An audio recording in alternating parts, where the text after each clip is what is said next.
Hi అండి, I'm doctor శ్వేత. నేను ఒక స్త్రీ వ్యాధి నిపుణురాలిని. ఈ రోజు నేను మాట్లాడాలనుకుంటున్న టాపిక్ వచ్చేసి హెచ్పివి వ్యాక్సినేషన్ గురించి. బికాస్ నేను ఒక firm believer of prevention is better than cure అని అనుకుంటాను. సో ప్రివెంటివ్ ఆస్పెక్ట్ కాబట్టి హెచ్పివి వ్యాక్సిన్ ఎప్పుడు కూడా ప్రివెంట్ చేయడానికి కనిపెట్టినంటారు. సో హెచ్పివి వ్యాక్సిన్ అంటే ఏంటి? Human papilloma virus vaccine. ఇది ఎందుకు వాడతాము అంటే క్యాన్సర్ నుంచి మనల్ని కాపాడగలగ ఒకే ఒక్క వ్యాక్సిన్ ఇప్పుడు ఏదైనా ఒకటి అవైలబుల్ గా ఉంది అంటే అది హెచ్పివి వ్యాక్సిన్. సో మనము అది ఉంది కాబట్టి దాని ఫుల్ బెనిఫిట్స్ ని మనం వాడుకోవాల్సి ఉంటుంది. ఎందుకంటే మల్టిపుల్ ట్రయల్స్ జరిగి ఇది 100% ఎఫెక్టివ్ గా ఉంది ఈ వ్యాక్సిన్ అని బయటకు వచ్చిన వ్యాక్సిన్ హెచ్పివి వ్యాక్సిన్. సో ఇది ఎవరికి వేయాలి, ఏ ఏజ్ గ్రూప్ వాళ్ళకి వేయాలి? సో 9 to 14 years నుంచి ఈ వ్యాక్సినేషన్ వేయడం స్టార్ట్ అవుతుందండి. సో 9 to 14 years వాళ్ళకి గర్ల్స్ గానీ బాయ్స్ గానీ, ఎందుకంటే హెచ్పివి అనేది ఉత్త గర్భసంచి క్యాన్సర్ ఒకటి కాజ్ చేయదు, ఓరల్ క్యాన్సర్స్, థ్రోట్ క్యాన్సర్స్ కూడా కాజ్ చేస్తుంది. ఇంకా అదే కాకుండా వాట్స్ ఇవన్నీ కూడా కాజ్ చేస్తుంది, జెనటల్ ఏరియాలో వాట్స్ అవన్నీ కాజ్ చేస్తుంది. సో అందుకని ఇది ఎవరికైనా రావచ్చు కాబట్టి మనం బాయ్స్ ని గర్ల్స్ ని 9 to 14 years ఏజ్ గ్రూప్ వాళ్ళకైతే 2 డోసెస్,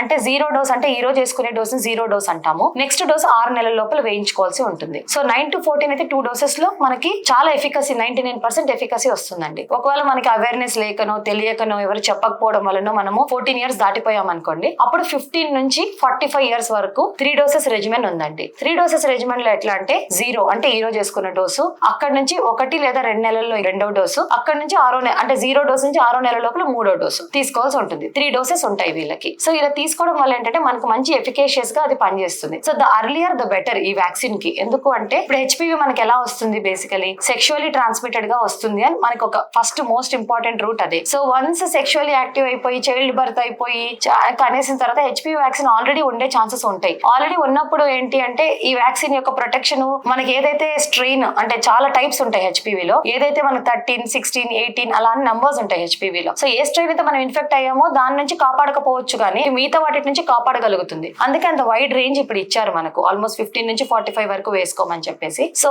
అందుకోసం అని చెప్పి ప్రతి ఒక్కరు ఈ వ్యాక్సిన్ మనకు అవైలబుల్ గా ఉంది. ఇప్పుడు మనకు 3 వ్యాక్సిన్స్ మనకి అందుబాటులో ఉన్నాయి. ఒకటి వచ్చి గార్డాసిల్ 9 అంటే ఏంటంటే నోనావెలెంట్ వ్యాక్సిన్, 9 ఇంపార్టెంట్ స్ట్రెయిన్స్ కి అది మనకు ప్రొటెక్షన్ ఇస్తుంది. అట్లనే సర్వీవాక్ అనే వ్యాక్సిన్, దాని తర్వాత వచ్చేసి సర్వారిక్స్ అనే వ్యాక్సిన్ కూడా ఉంది. సో ఈ మూడిట్లో ఏది వేయించుకున్నా కూడా ఇవి most common cancer causing HPV strains నుంచి కాపాడగలుగుతుంది. సో అందుకని అందరూ పేరెంట్స్ ఇది వేసుకుంటే ఏమవుతుందో, ఏదో కొన్ని ఇన్సిడెంట్స్ ఉంటాయి, నేను విన్నవి చెప్తున్నాను. మాస్ వ్యాక్సినేషన్ జరిగి చాలా మందికి ఏమో అయిపోయింది, ఆ వ్యాక్సిన్ వేసుకోకూడదు అని అదే నమ్ముతున్నాం అపోహలు మనము. దాని తర్వాత ఈ గత 10-15 ఏళ్లగా చాలా మంది వేసుకున్నారు, ఎవరికి వ్యాక్సిన్ రిలేటెడ్ డెత్స్ గానీ ఏం గానీ జరగలేదు. సో కాబట్టి బాగా ట్రయల్స్ కండక్ట్ చేసిన well studied vaccine HPV vaccine. And ఒక్కగానొక్క వ్యాక్సిన్ ఇది, క్యాన్సర్ నుంచి మనల్ని ప్రివెంట్ చేయగలిగిన వ్యాక్సిన్. తప్పకుండా అందరు పేరెంట్స్ ఈ వీడియో చూసిన ఎనీ ఏజ్ గ్రూప్ కి సంబంధించిన వాళ్ళు ఎవరైనా గానీ ఫార్వర్డ్ వస్తే డెఫినెట్లీ మేము వాళ్ళని ఎంకరేజ్ చేసి వాళ్ళకి ఇంకా ఏదైనా మిత్స్ అంటే తొలగించి వాళ్ళకి మేము వ్యాక్సిన్ దగ్గరుండి వేస్తాము. ఐఎమ్ డాక్టర్ శ్వేత. నేను శ్రీస్వర హాస్పిటల్ అనంతపూర్ లో అవైలబుల్ గా ఉన్నాను. Thank you.